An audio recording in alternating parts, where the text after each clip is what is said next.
Irmãos, vamos abrir as nossas Bíblias em Mateus, capítulo 5. Nós vamos ler dos versículos 1 até o versículo 9. Vendo as multidões, Jesus subiu ao monte e se assentou. Seus discípulos aproximaram-se dele e ele começou a ensiná-los, dizendo: Bem-aventurados os pobres de espírito, pois deles é o reino dos céus. Bem-aventurados os que choram, pois serão consolados. Bem-aventurados os humildes, pois eles receberão a terra por herança. Bem-aventurados os que têm fome e sede de justiça, pois serão satisfeitos. Bem-aventurados os misericordiosos, pois obterão misericórdia. Bem-aventurados os puros de coração, pois verão a Deus. Bem-aventurados os pacificadores, pois serão chamados filhos de Deus. Vamos orar mais uma vez? Senhor Deus, obrigado, Pai, por Tua palavra. Te pedimos, Senhor, que Teu Santo Espírito traga, Senhor, a compreensão dela aos nossos corações, Pai, e nos capacite a vivê-la em nossos dias, Senhor. Que Tu possas, portanto, falar a nós nesse momento, apesar de mim, Pai. É o que nós te pedimos no nome de Jesus. Amém. Irmãos, ao longo das últimas semanas, claro, com algumas pausas aí, por conta de Páscoa, por exemplo, nós temos caminhado no Sermão do Monte. E o Sermão do Monte começa justamente aqui em Mateus 5, com Jesus proferindo esse ensino sobre as bem-aventuranças. E nós já vimos que o que Jesus está falando aqui não é o que o discípulo faz, é o que o discípulo é. Jesus ele não começa o Sermão do Monte com mandamentos, ele começa com uma descrição. Ele apresenta um retrato de quem é que pertence ao reino de Deus. Isso é fundamental porque muda completamente a forma como a gente encara esse texto. Jesus não está falando de algo que a gente deveria ser. Jesus está falando de algo que nós somos porque nós pertencemos ao reino de Deus, porque nós pertencemos a Ele. Então, quando a gente olha para as bem-aventuranças aqui, a gente precisa sempre ter em mente que essas realidades devem existir em quem nós somos. Não são exigências para entrar no reino, mas são evidências de quem já foi alcançado pela graça e agora vive no governo de Deus, pertence ao reino. Até nós lemos aqui, já falamos aqui, se você notar o versículo 1 e 2, deixa muito claro para quem é que Jesus está falando o Sermão do Monte. Vendo as multidões, Jesus subiu ao monte e se assentou. Tinha uma multidão seguindo Jesus. Jesus subiu num lugar para falar. Seus discípulos se aproximaram dele e ele começou a ensiná-los, dizendo: Bem-aventurados, bem-aventurados, bem-aventurados, e segue todo o restante do Sermão do Monte. Jesus está ensinando a quem aqui? Primordialmente, aos discípulos. Àqueles que saíram da multidão, e nós falamos sobre isso aqui, e se aproximaram deles.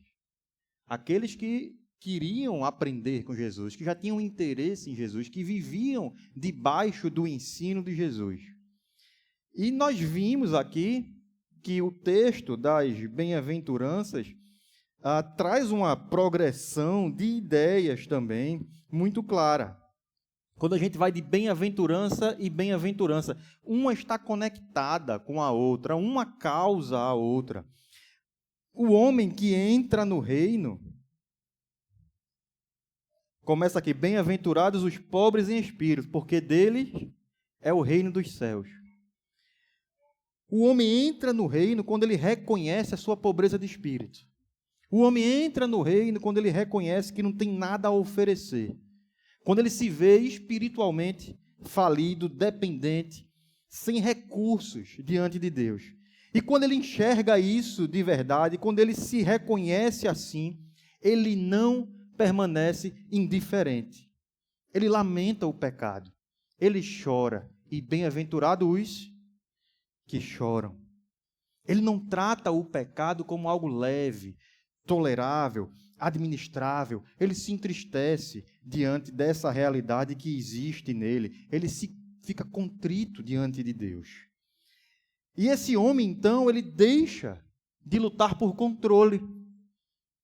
Ele é quebrantado de fato. A humildade, a mansidão toma conta de quem ele é. Ele para de tentar impor a sua própria vontade. Ele realmente se submete ao governo de Deus. Por isso, bem-aventurados os humildes, não os orgulhosos, os mansos, não os orgulhosos. E isso gera nele uma nova forma de existir, um novo apetite, novos desejos. Seu interesse agora é outro. E nós vimos isso também. Ele passa a ter fome e sede de justiça. Por isso, bem-aventurados os que têm fome e sede de justiça. E nós chegamos hoje nas demais bem-aventuranças que lemos no decorrer desse texto inicial. Até aqui, tudo o que nós vemos é, vamos chamar assim, profundamente vertical. Está ligado à relação do homem com Deus. Como o homem deve ser, como o homem deve estar diante de Deus. E é o coração do homem sendo exposto, sendo quebrantado e sendo conduzido para essa nova realidade do reino. Mas agora, a partir do versículo 7, começa a acontecer algo diferente. Então, o que é que acontece quando alguém passa por tudo isso de verdade? Essas bem-aventuranças que eu acabei de citar aqui, essas bem-aventuranças até o versículo 7. O homem que passa a existir debaixo do governo de Deus, o homem que é transformado, que é quebrantado, que se rende, e agora está no reino de Deus, toda essa realidade fica restrita à vida interior apenas? É algo que ele guarda para ele somente? Só houve mudança dentro do que ele é? Não. Inevitavelmente, isso se transforma em atos. Isso muda a forma como ele se relaciona com o mundo. Isso muda a forma como ele se relaciona com as pessoas. E no decorrer aqui do Sermão do Monte, Jesus também então nos mostra que não existe uma espiritualidade verdadeira que não se traduz numa prática visível. Não existe transformação real que não produza evidências concretas. Até o livro de Tiago traz isso de forma muito clara, né? Tiago chega um momento, escrevendo a sua carta, que nos pergunta: você crê que Deus é um só? Você crê em Deus? Faz muito bem. Até os demônios creem e tremem. E Tiago nos chama em seu livro a realidade de que uma fé sem obras, uma fé que existe só no interior, uma fé que está só no intelecto, é inútil, é morta, é vazia, não é real. Tiago fala isso de forma escancarada, clara.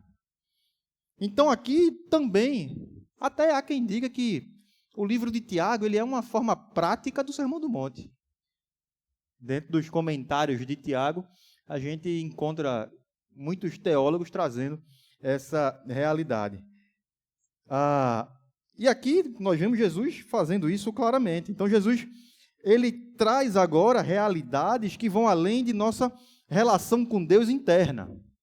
Mas ele mostra como essa realidade transforma também nossas relações horizontais, nossas relações com a vida aqui, nossas relações uns com os outros, nossa vida prática aqui.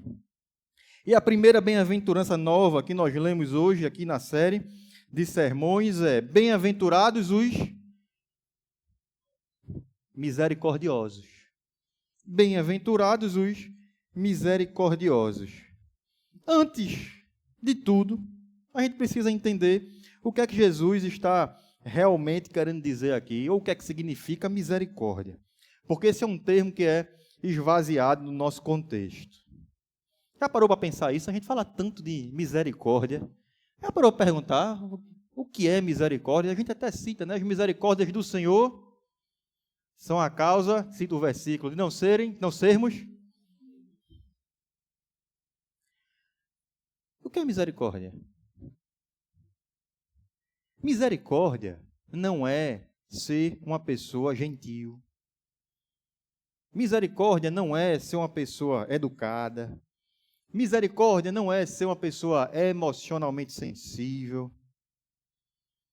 Misericórdia também não é, como a gente costuma usar o termo aqui, passar pano para o erro, evitar qualquer tipo de confronto, de conversa, exortação sobre aquilo que é erro.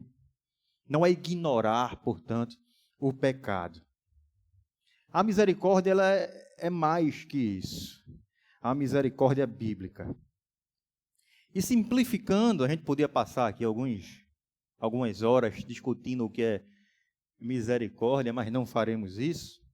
Mas simplificando em uma frase, a gente poderia entender que a misericórdia é a disposição de não tratar o outro apenas com base no que ele merece,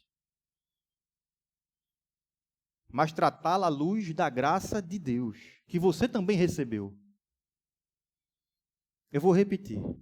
Misericórdia é a disposição de não tratar o outro com base no que ele merece, mas tratá-lo à luz da graça de Deus, que você também recebeu. Aí fica mais claro, quando a gente fala a misericórdia do Senhor é a causa de não sermos consumidos. Se Deus fosse nos dar o que a gente merece, estaríamos de pé hoje aqui?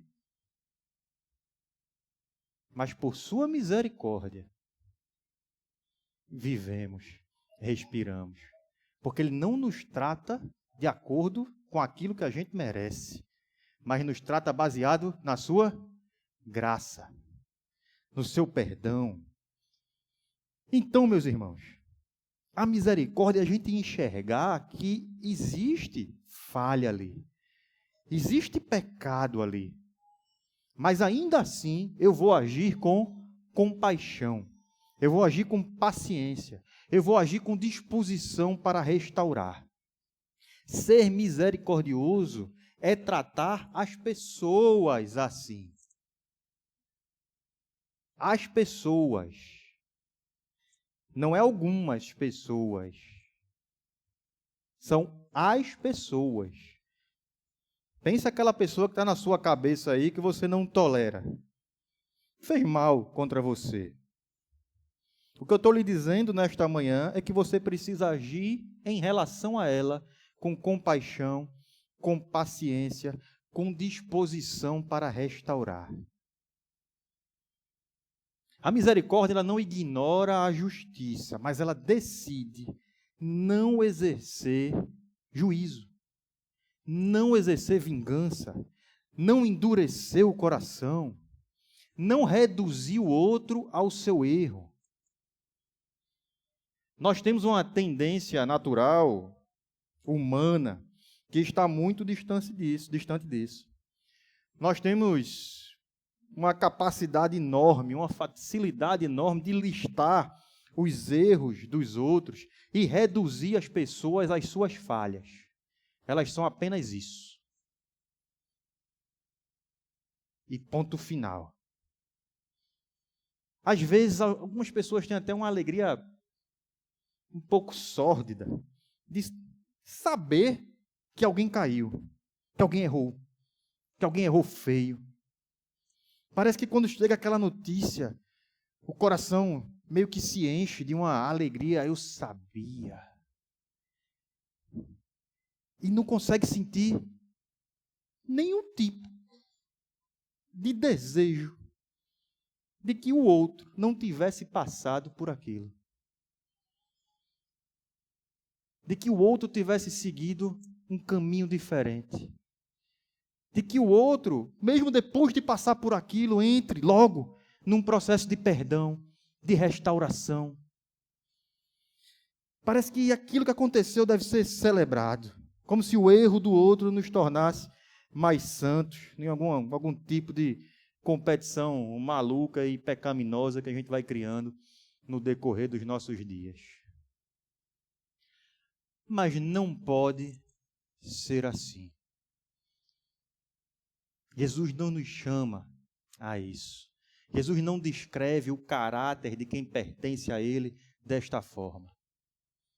Jesus diz que seu discípulo, aquele que pertence a Ele, aquele que está sob o seu governo, é misericordioso. E aqui entra algo importante.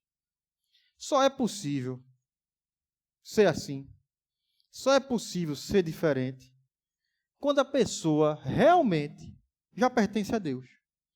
Quando a pessoa já foi profundamente impactada pela misericórdia de Deus. Porque enquanto alguém ainda se vê como uma pessoa justa o suficiente, boa o suficiente, com seus próprios esforços, como alguém que não é tão errado assim, inevitavelmente essa pessoa vai ser dura com os outros. Vai estar se colocando como padrão. Se a pessoa ainda não passou pela pobreza de espírito, ainda não chorou seus pecados, ainda não se tornou manso, humilde, ainda não deseja justiça, no sentido que nós falamos aqui, essa pessoa ainda não está capacitada a exercer a misericórdia. Quem não foi quebrado diante de Deus, percebendo quão grandioso e imerecido perdão recebeu, vai sempre tentar medir as pessoas com a própria régua. E essa régua é sempre mais severa para os outros do que para si mesmo. Mas quando alguém entende que foi alcançado pela graça, foi perdoado sem merecer, foi tratado com paciência quando a situação merecia juízo, punição imediata, morte, mas recebeu um recomeço, uma nova vida, sem ter feito nada que lhe torne merecedor disso. Isso muda a forma como ela olha para as outras pessoas. Deveria mudar. Essa pessoa ela não vai mais relativizar o pecado. Ela sabe da profundidade maligna de cada um dos seus pecados, cada um de seus atos contra a santidade de Deus. Mas ela não se coloca mais acima de outro ser humano tão pecador quanto ela. E a sua postura agora é diferente, portanto. Ela não age mais em relação ao outro para humilhar, para condenar. Ela corrige, mas não humilha. Ela exorta, mas não destrói o outro. Ela vê o erro, mas ela não perde a compaixão. E ela entende que recomeços são possíveis. Quando ela se depara com o erro do outro, o sentimento que surge nela não é mais simplesmente o desejo de ver o outro pagar pelos seus erros, mas é de ver o outro restaurado, perdoado, amado, livre daquelas situações que conduziram ele a errar, a pecar, a fazer o que é mal, mesmo sem aquela pessoa merecer absolutamente nada disso.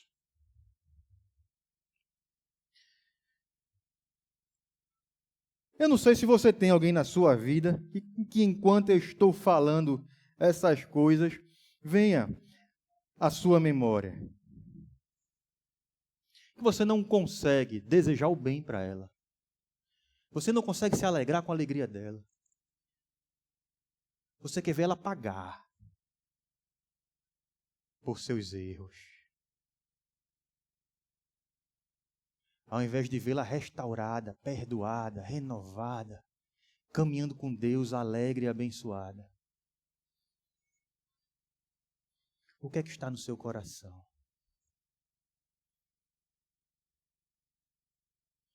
Não é fácil. Não estou aqui dizendo que é fácil. Talvez alguns de nós carreguemos feridas profundas. Pessoas talvez tenham nos causado males que vamos carregar a vida inteira.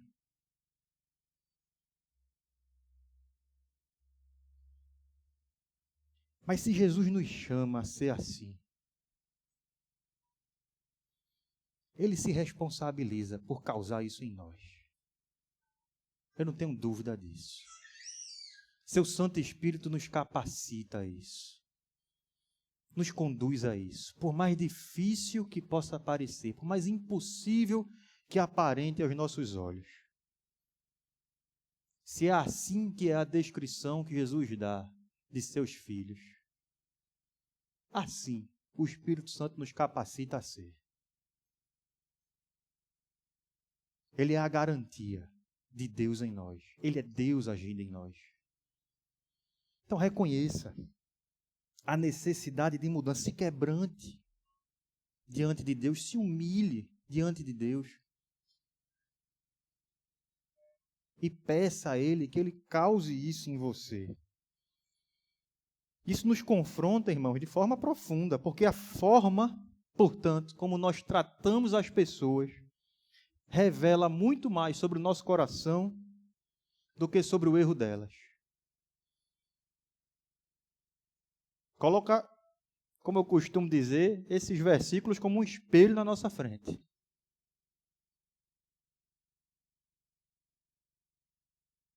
E aqui não é nenhum tipo de jargão, não.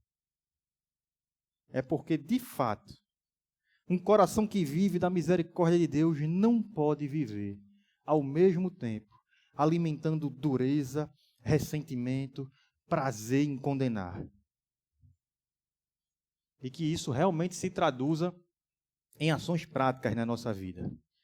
Pense, mais uma vez, e se não há, imagine de forma hipotética, quando alguém lhe trata de forma injusta, quando alguém fala algo que não deveria, quando alguém interpreta você mal, quando alguém lhe expõe, inclusive dentro de casa, quando o pai, o filho, a mãe, o cônjuge é ríspido naquela hora que não deveria ser.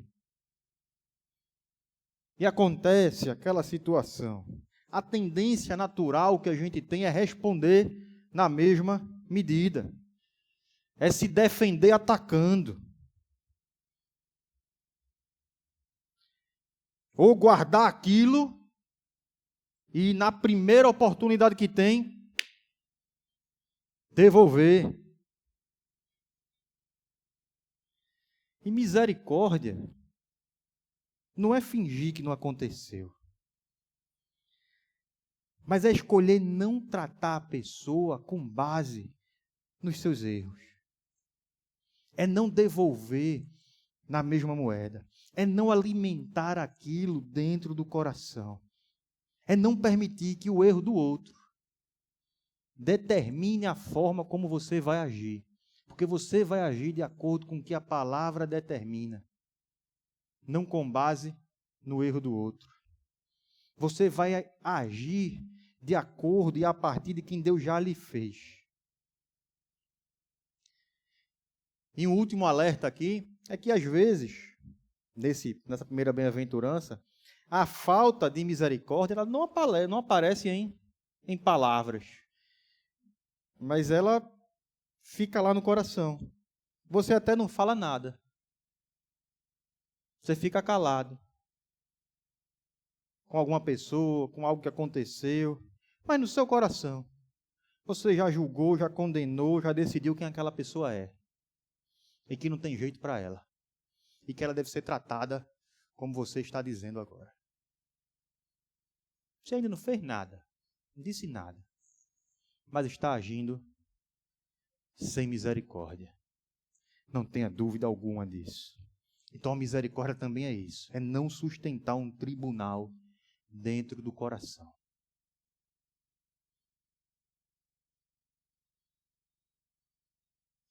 Amém? E seguindo o Sermão do Monte, Jesus ele aprofunda ainda mais o que é que está acontecendo aqui no interior do discípulo, que vai renovando o seu exterior. Porque, mesmo quando a gente entende tudo isso, inclusive a misericórdia, existe ainda um risco da gente tentar produzir tudo isso apenas de forma externa. Existe a tentação, a possibilidade da gente compreender o que é que está sendo dito aqui, o que é que Jesus está falando, mas a gente simplesmente ajustar comportamentos, controlar palavras, controlar só o que está saindo, o que está sendo ouvido, melhorar algumas atitudes, sem que o coração seja realmente tratado. O coração permanece desse jeito lá que eu acabei de falar. Mas Jesus, ele não está interessado somente no que aparece exteriormente. Até existe um versículo muito lembrado lá de 1 Samuel, quando Samuel vai ungir, vai dizer que Deus rejeitou Saul e escolheu um novo rei para Israel. Estão lembrados? Ele vai ungir Davi, e ele chega na casa de Davi e pergunta: Jessé, Deus me mandou aqui, da sua casa sairá o novo rei de Israel. Seus filhos estão aqui? Estão. E vai passando, Jessé, isso aqui é... E apresenta o filho mais velho. E Samuel, não é esse. E vai passando de filho em filho. E chega no final, Samuel faz, não. Tem mais algum filho seu? Porque nenhum desses. Aí, tem. Davi está lá no campo cuidando das ovelhas.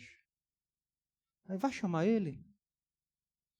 E quando Davi chega, Samuel diz: é esse que o Senhor escolheu para ser o rei de Israel. Porque o Senhor não vê como vê o homem. O homem vê o exterior, mas o Senhor vê o coração. Que coisa maravilhosa e profunda. Então, o que Jesus está interessado não é somente nos nossos ajustes externos, não. Ele está interessado no nosso coração. E o coração transformado, o coração não dividido, o coração puro, é que vai gerar um novo comportamento. Não para cumprir a tabela de eu sou crente por causa... Eu não fiz isso, não fiz isso, não fiz isso.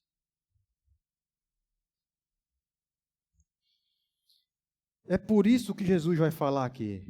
Bem-aventurados os puros de coração. O que é ser puro de coração, portanto? A gente precisa entender de forma clara, então, essas duas palavras, o que é pureza, o que é coração. E me permitam começar por pureza com um exemplo. Vou dar 2 exemplos, tentar ser rápido nos exemplos. Eu estou tentando ter uma vida mais saudável. Amém? O que eu recebi de comentário no Instagram, quando eu postei que eu estava na academia, não está no gibi. Mas tenho ido. Parei de postar, mas estou indo, viu? Vou voltar a postar.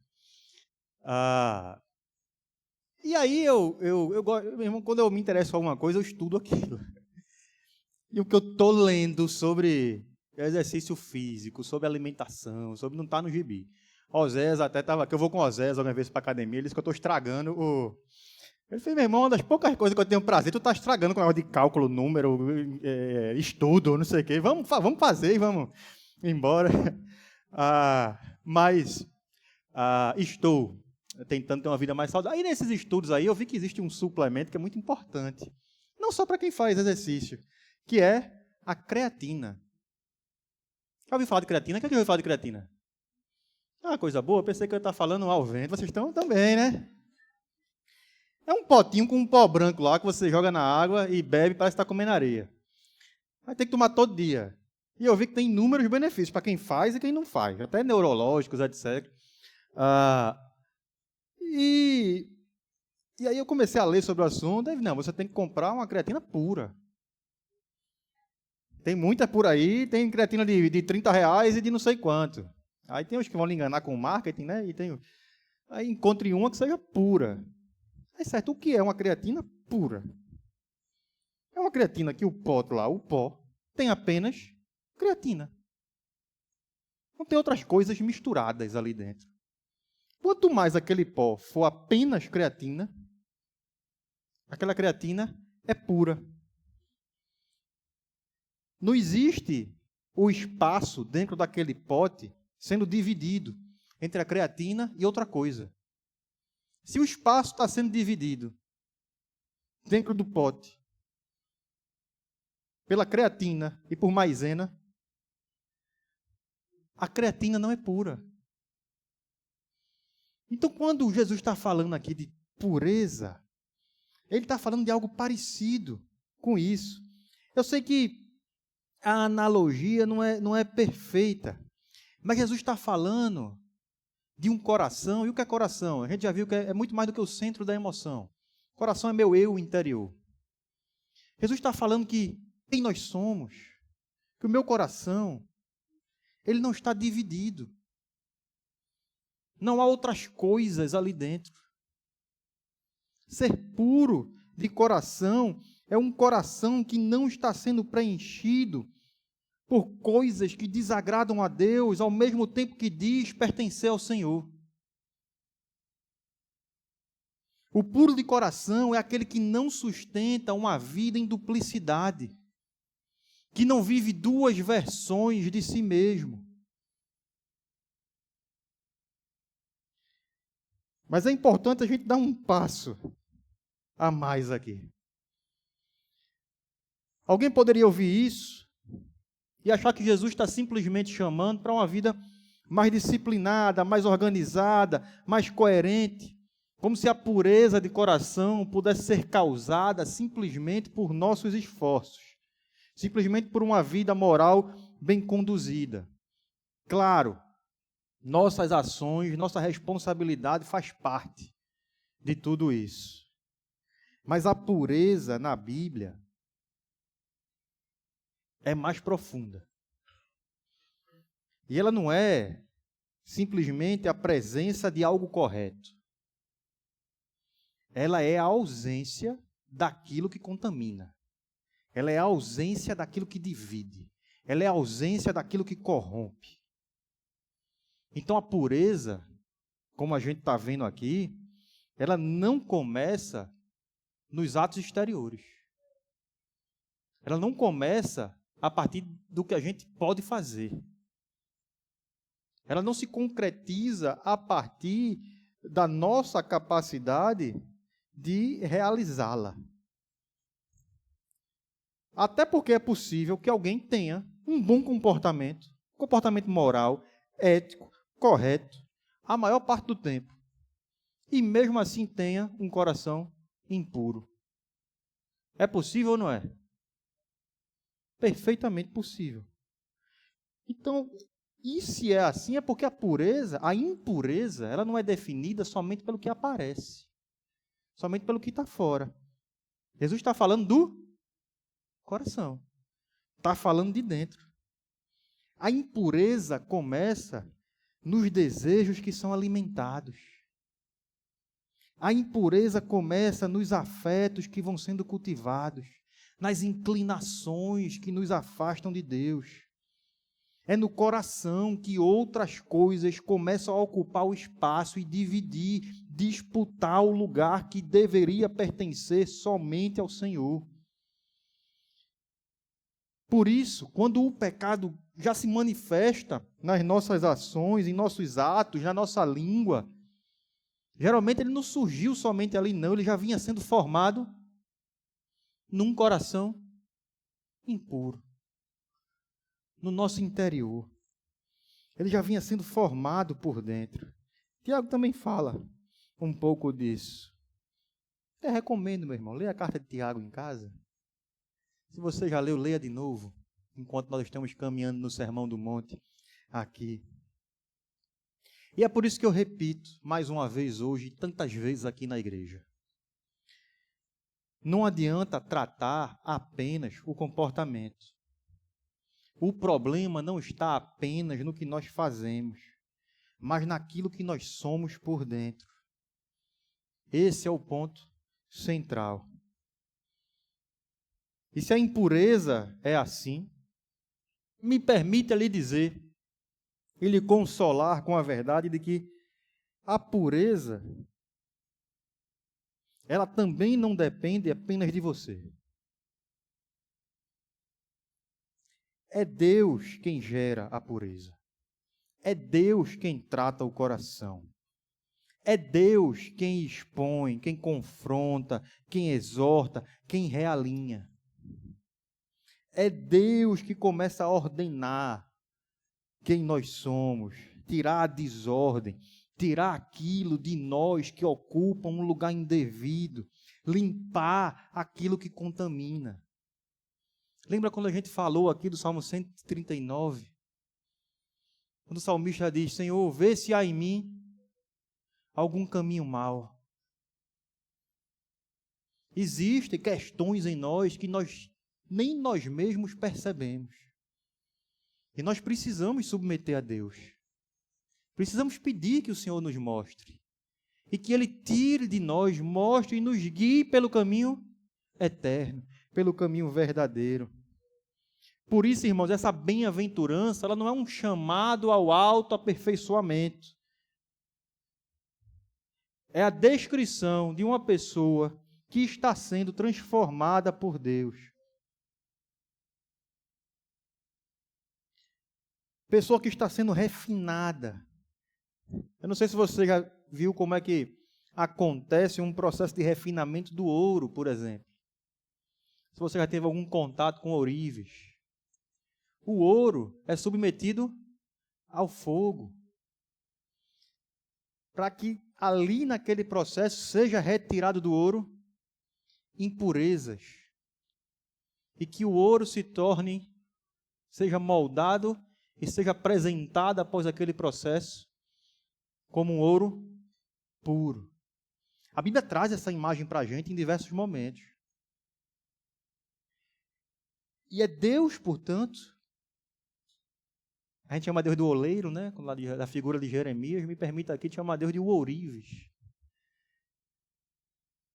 Deus que vai conduzindo as nossas vidas e às vezes nos fazendo passar pelo fogo para tirar impurezas de nós. E Ele vai nos trazendo uma nova realidade. A pureza não depende de você apenas. Depende de você se render ao Senhor, se submeter a Ele, deixar que Ele lhe molde, entregar o seu caminho a Ele, querer viver a vontade dEle.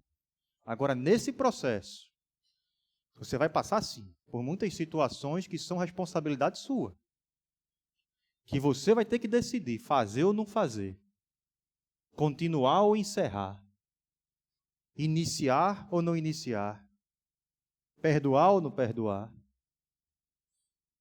ajudar ou não ajudar, falar ou não falar, ir ou não ir,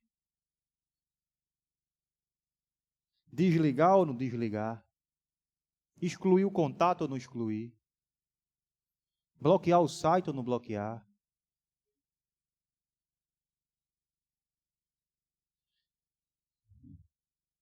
E por aí vai. E são esses, os puros de coração, que verão a Deus. Isso é mais uma prova que a pureza não depende somente da gente.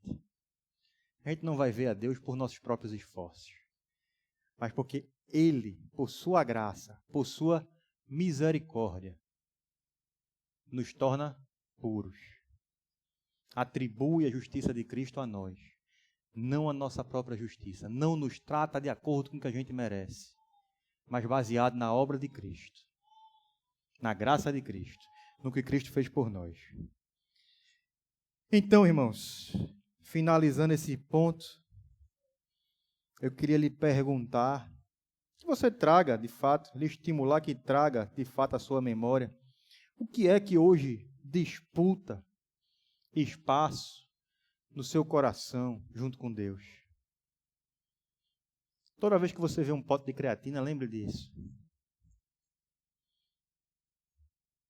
O que é que está ali dentro do seu pote?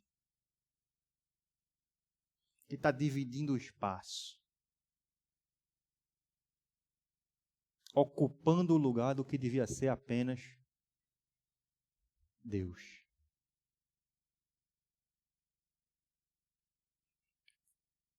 Por último, nós temos a bem-aventurança aí no versículo 9: bem-aventurados os pacificadores, pois serão chamados filhos de Deus. Jesus aqui, nessa bem-aventurança, ele mostra o impacto mais visível, talvez, de todas as transformações que o discípulo vive na vida. Um coração que foi tratado por Deus, ele não permanece igual nos seus relacionamentos.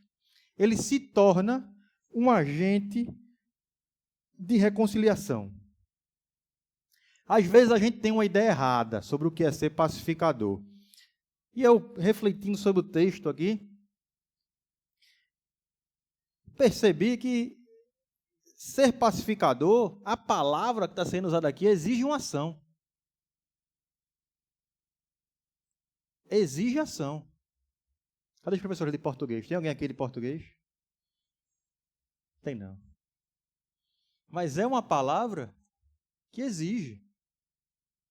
Jogador exige que ele, se ele não joga, ele não é jogador.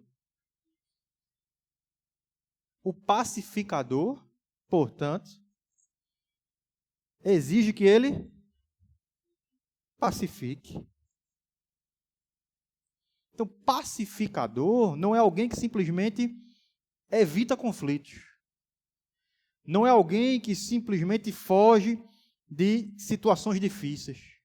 Não é alguém que finge que está tudo bem para manter aquela aparência de paz, sacrificando a verdade. Isso não é a paz bíblica. Isso é omissão.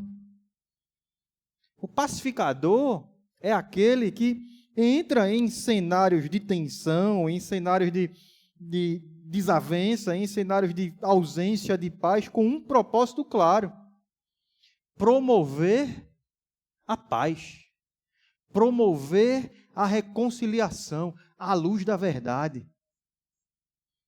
E isso exige coragem. Reconciliar não é ignorar o problema, mas enfrentar o problema com o objetivo de restaurar. Nós somos chamados, irmãos, a não alimentar desavenças, a não alimentar divisões, a não viver de comentário injurioso, difamatório sobre o outro, a não viver de crítica, de disputa, a não ampliar rupturas, ampliar confusões. Somos chamados a trabalhar, a fazer, a agir, para que a verdade produza restauração, com base na misericórdia,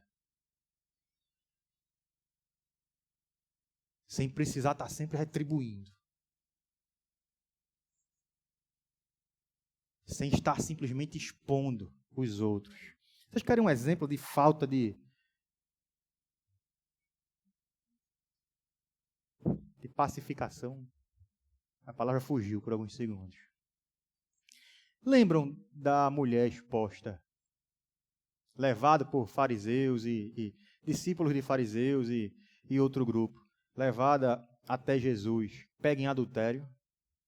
Lembra desse episódio? Tem uma música bem conhecida, está cantando em todo canto agora sobre isso. Nós cantamos aqui, falamos sobre esse assunto. É aquela, quem é ele, né? Quem é esse que era sem pecado algum e não me condenou?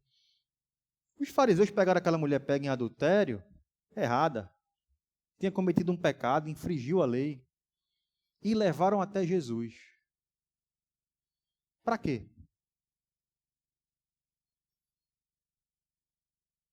Para expor aquela mulher, para humilhar aquela mulher, para tentar pegar Jesus numa armadilha. E somente isso. quando a gente não vive essa realidade das bem-aventuranças, quando a gente não passou por essas transformações, inclusive nos tornando misericordiosos, puros de coração, pacificadores, a gente vai fazer o mesmo. A gente vai pegar aqueles que erram somente para expô-los numa roda e incitar que cada um pegue a pedra para atirar.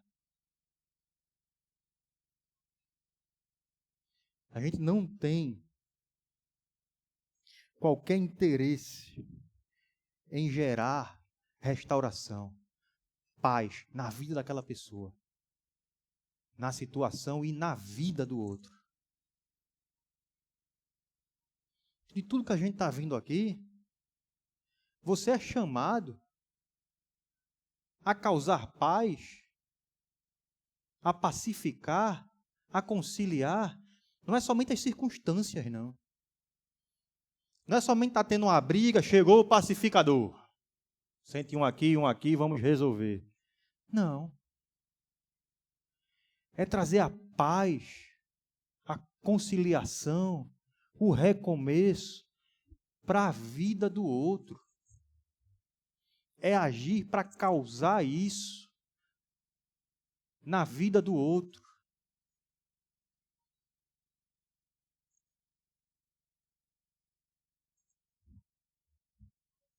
A sua presença nos relacionamentos, na vida que você vive aqui, tem causado paz? Ou tem causado tensão, medo, culpa, confusão, acusação? A sua vida na vida do outro tem causado reconciliação? Ou tem causado afastamento, exposição, humilhação? Você é aquela pessoa que está sempre com o dedo em pé, listando os erros dos outros? Ou você age para ser misericordioso e com pureza ser parte da solução na vida do outro, promotor da paz na existência do outro?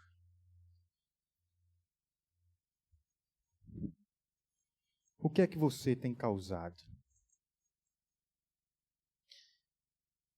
E o louvor pode vir subindo. Irmãos, eu sei que talvez a palavra tenha sido um pouco dura hoje, mas não são minhas. É o que está escrito. E quando a gente olha para as palavras de Jesus, fica claro que ele não está descrevendo alguém superficial. Fica claro que ele não está tratando simplesmente de ajustes externos, de pequenas melhorias de comportamento. Ele está falando de uma transformação real, profunda, verdadeira, que começa no interior e vai alcançando toda a vida. Uma vida que foi alcançada por Deus começa a evidenciar o caráter de Jesus. Uma vida que foi alcançada por Deus começa a evidenciar o caráter de Jesus. É por isso que um dos primeiros livros, nos PGs a gente estuda livros aqui, né? Um dos primeiros livros que a gente viu lá no grupo de primeiro livro que a gente viu com os homens foi Homens Mais Parecidos com Jesus. E a gente precisa procurar, de fato, exibir esse caráter. Mas a misericórdia, ela não aparece como esforço próprio, como algo forçado, mas como fruto. Fruto da rendição a Deus. Fruto de quando somos tratados por Ele. Nosso coração se torna puro, não simplesmente por ação nossa, mas como fruto. Fruto de nos rendermos a Deus.